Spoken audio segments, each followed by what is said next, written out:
KwaZulu-Natal's Transport MEC, Siboniso Duma, says an investigation has been launched into the cause of a crash that claimed the lives of 10 people on the R34 near Ulundi this morning.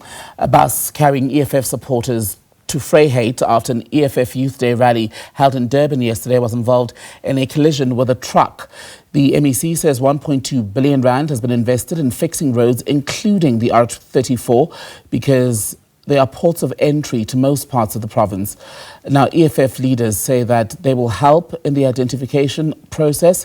The South African Police Service and Road Traffic Management Corporation will also conduct what they call comprehensive investigations to establish the cause of the crash.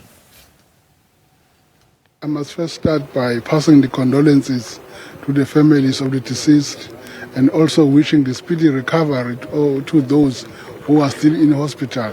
And I also want to pass my words of condolences to the leadership of the EFF and all the supporters of the EFF. But yes, coming to a question about the use of this road, the complaint by the community here, it is a fact that everyone is knowing that this road, R34, is not meant to be used by big trucks.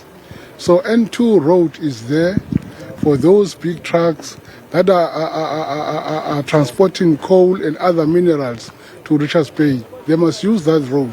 This road is only meant for the public use only. So there is a big complaint by our people that the trucks here are the ones that are causing the accidents.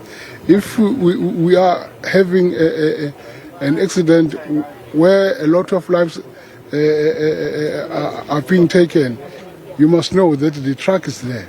It can either be a truck and a taxi or a truck and a bus, like this one is because of a truck and a bus. But maybe if you can just to check, how many accidents have been on this road, maybe in the last 2 or in a year?